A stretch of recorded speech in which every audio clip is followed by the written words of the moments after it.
Hi there, it's Kirsten with the KJ Parenting and Relationship Tips YouTube channel. So I wanted to kind of go in a different direction here. I talk about relationships of all types and reality TV, especially relationship reality TV, dating shows is a big thing right now. It's all the rage. And I watch several of them.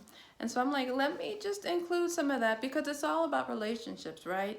In all forms. And so this is just another forum to discuss it. So I wanted to get in on talking about that new show that's the #1 streaming show right now, Love is Blind on Netflix. So I watched several reality dating shows. I watched The Bachelor, The Bachelorette. I watched Ready to Love, which is based in Atlanta about black couples getting together, which is it's interesting, and I wanted to do another video on black relationships in Atlanta because I live in Atlanta. I tried X on the Beach, trash on MTV, so I gave that up. And there's others out there. Married at First Sight, I do watch that as well. But the one that's probably getting the most attention right now is Love is Blind. And it's fascinating. So I just finished it. It goes in 3 parts. It does the first 5 episodes and then the next 5 and then the next 4, and then in the third week, which was today, it does the final episode, the finale, which is the wedding. So the premise is similar to other shows but different and really kind of avant-garde. So you have 30 couples, or 30 singles, excuse me, that meet in a hub or pods, as it were. So they don't see each other, but they hear each other. They spend time together. I think it's 10 days. You get to know different people, 15 men and 15 women. You just talk to different people, you date them, and you never seeing each other, but you develop an emotional connection. And the idea is, can you fall in love with somebody sight unseen? Just through the emotional connection that you are making and establishing in that time. Looks like you can.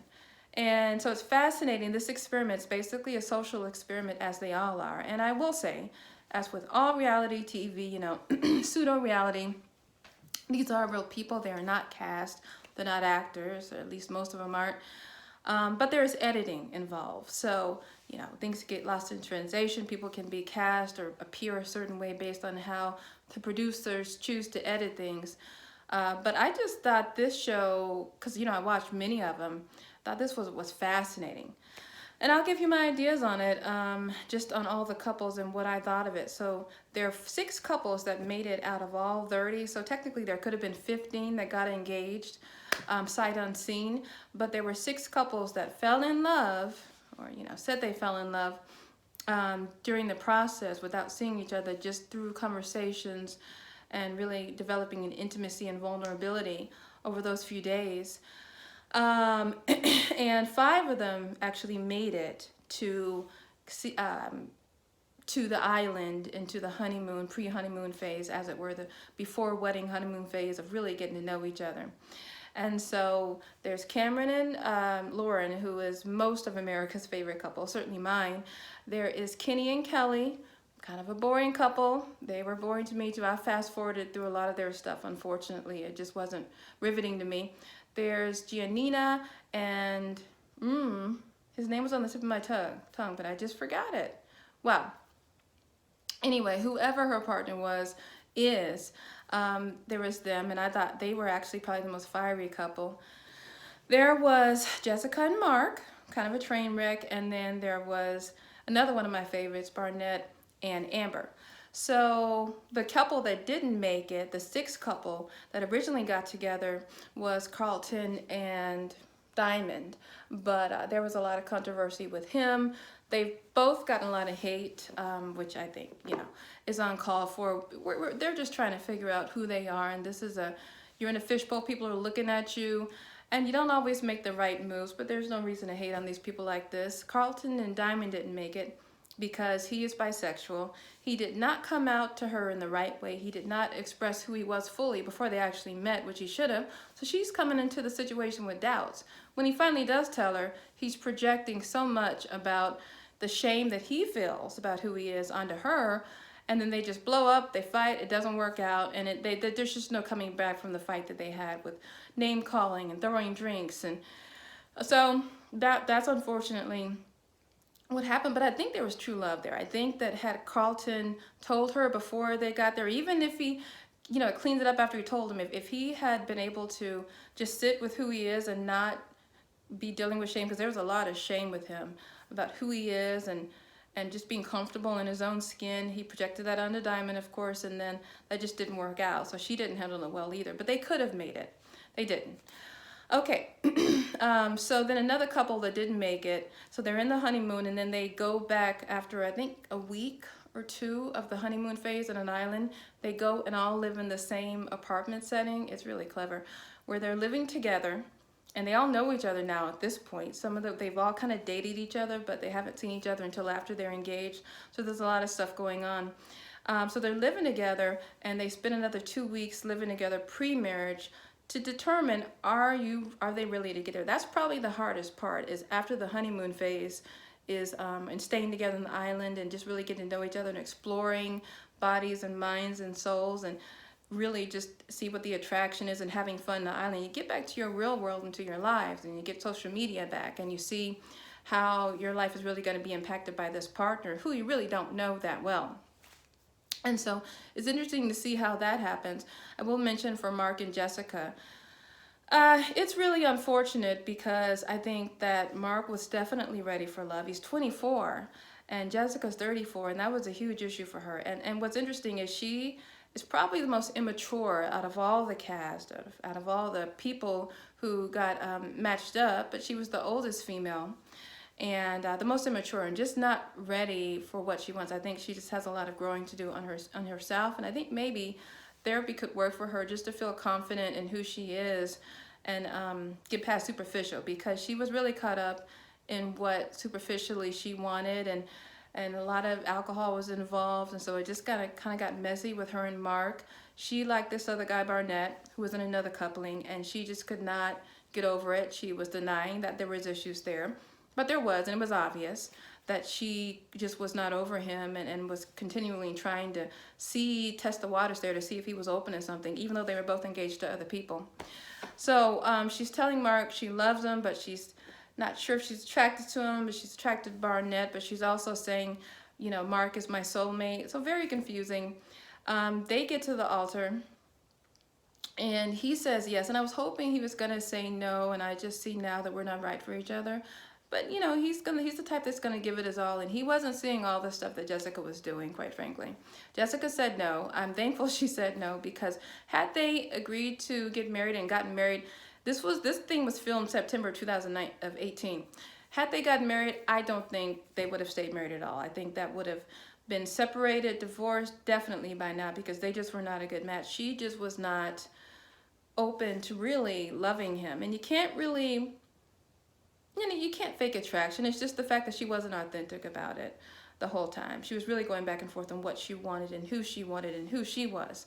So thankfully that dissolved. It was sad the way it happened with Mark, but I've seen him in interviews today currently, and he seems fine. He said it was all a growing process. He regrets nothing. And so, everything's good there. Another couple is Giannina and, oh my gosh, Damon. There we go, Damon. I like them. So what was interesting about them is she admitted in the beginning she sabotages relationships. She knows that she does that. Damon knew that she does that, but they went into the engagement like that. So you see in the process, the month that they're together, that there's a lot that she does that tries to break them down. She picks fights when she really doesn't need to. She yells when she can handle things calmer. And I know she said that's just her culture. That's who she is. That's how she grew up. But she was pushing him away. And just, I think for her, she was trying to see if he would stay. With all her drama and craziness and the brokenness and the good and the bad, will he stay for all of it? And so she tested him the whole time to see if he would. So I wasn't surprised when they got to the altar. She said yes, because I do think there's real love there. He said no. And I like how he handled it. I think he is my favorite guy just because he was very clear about, look, I love you so much, but I don't think you're ready to get married. Based on everything that that I've seen this last month, I just don't think you're ready yet. I'm sorry, that's my puppy in the background if you hear something. And so, but he left her at the altar in front of all these people waiting for a wedding that didn't happen. So it has to be extremely humiliating to be up there and you're saying, I'm ready to marry you. And the guy says, no, I'm not ready to marry you. It's just too much drama for us. But interestingly enough, I've seen them, they since it came out today, there's been a lot of updates. We're seeing where these couples are at today, and they're actually back together. I don't know if they're living together, but it looks like it. They did an interview with, I think, E.T., Entertainment Tonight, and looks like they're living together, but they're definitely together. So they talked about how after the show, they needed some time, as Damon suggested, apart. They needed some time in the real world, more time, to heal from all the stuff that had happened in that month's time, to see if they really wanted to get married. So they're not married, but they are back together. And I'm happy about that because, yes, she has some growing to do, but I really felt there was real, genuine love there. And so he made the right decision. And they're working on healing their relationship and kind of having a stronger foundation. And they're probably, wouldn't be surprised if they did get married in the future. Okay, another couple, I'm saving the best for last. Another couple is Kinney and Kelly. So one of the reasons people consider them boring is because there just wasn't a lot of personality and passion that we saw with them. Just kind of like an average looking couple. And what was interesting about that is, and this is no shade to Kelly, she says she doesn't usually go for Kinney's type, that she usually goes for guys that she kind of hinted that she thought, is more attractive than him. For me, they look like they're on the same attraction level. They seem like they match together. So it was interesting to hear. It was shocking to hear that she wasn't attracted to him. He seemed all in. She wasn't. They did not consummate their marriage as all the other couples had. So when they got to the altar, he said yes, or he probably would have said yes, but she said no. And so 3 out of the 5 couples actually said no. And this is another one that it wouldn't have worked out if she really wasn't attracted to him, but I think she didn't give him enough of a chance to see what they could build with each other, because he was all in, and he was so gracious after she left him at the altar. He gave a speech and to everybody who attended about, what the situation was, and was just very classy. And even the bride-to-be's mother said, boy, he's great, and he really was a great guy. But he'll find his person. It clearly wasn't Kelly. I don't think they've gotten back together. I don't think they should after all this. Okay, second to last is Amber and Barnett. And that is my second favorite couple. They're both just really fiery, passionate people. But they didn't have the kind of fire that Damon and Giannina did. But they had a different kind of they're like boss types. They're confident. They're type A.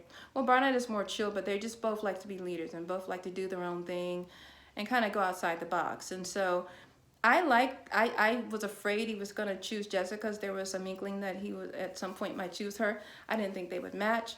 After seeing it play it out, they definitely wouldn't have matched. So he and Amber, I was hoping they would get married, and they did. They both said yes at the altar. He looked like he might get cold feet. She was all in from the beginning.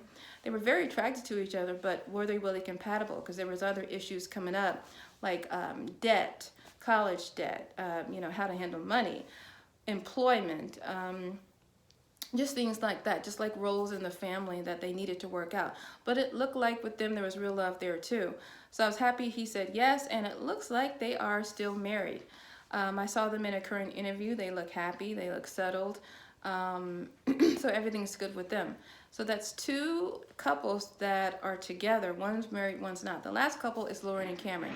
Now that was the most interesting, and again, that is America's favorite for several reasons. They made the first connection.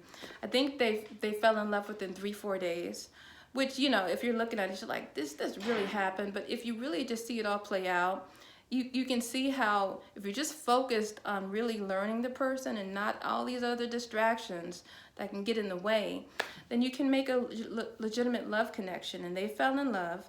And watching the relationship play out, they were the most mature. They had the most real conversations about preparing for real life. They were the only interracial couple. And so that was interesting in and of itself, because she's a black woman like me. He's a white man. They're dating in Atlanta. So the dating scene in Atlanta is a whole nother animal in and of itself. So she had never dated outside of her race, which a lot of black women frankly don't. He had before, but she hadn't. So it wasn't new for him. It wasn't anything that was uncomfortable, but she was battling that, as well as just deciding to get married to someone in such a short time. They all had to battle that. But for her, being so independent for so long was a huge thing. So I don't think viewers ever doubted that the love was there. we didn't know if she would say yes. Cameron seemed all in. Lauren unsure because just saying yes to that process so soon seemed like a lot. They both said yes. It was beautiful. It was the most beautiful love story I have seen played out on TV. They both said yes at the altar. He was crying. They're dancing. Just seeing this interracial family intermingle together and just sharing love and light and laughter and hope and fun and play is as it should be. And America gets to see that. And what's really important, and Lauren talks about this because they're still together to this day and seem very happy, is she's happy to shine a light on that. And they talked about, she didn't know how it would go kissing a white man because she never had. She thought the lips were different. She didn't know if he would accept her hair. All these things that keeps a lot of black women from dating out, quite frankly, I know because they tell me. It's not an issue. And if anybody knows my channel, I'm married to a white man. So this is something that I've had to deal with, but it wasn't as much of an issue for me. I've been dating all race since I was in college. So it really wasn't much of an issue. I met my husband when I was in my late 20s. So I'd already been dating everybody by then. But it's a real struggle for a lot of black women, and it really played everything out, and it shows black women it's okay. It is okay. Love is love. And so the experiment of the show really works. It shows that love is blind. You can fall in love with people of different ages, different races, different socioeconomic status, different religions. And so if you filter all that out and you just get to know each other on a base, vulnerable level without all the other distraction, you can fall in love with this person, their spirit within, and not all this outside stuff. And most of them said that had they seen each other outside this experiment, just like in a bar or in a restaurant or wherever, they wouldn't have talked to each other. Either they were not each other's types, or they wouldn't have gotten past the layer stuff to get to know what was beneath it. So this is really beautiful. I hope they do more seasons. I think this is one of the most fascinating reality shows out there. And I applaud them for trying something different. Anyway, that was the review. If you want me to review Married at First Sight or any of the other ones, I certainly will. I love watching these things because it's a social experiment regarding love and relationships and matters of the heart, which is everything I'm into. Anyway, like and subscribe, and I will talk to you later.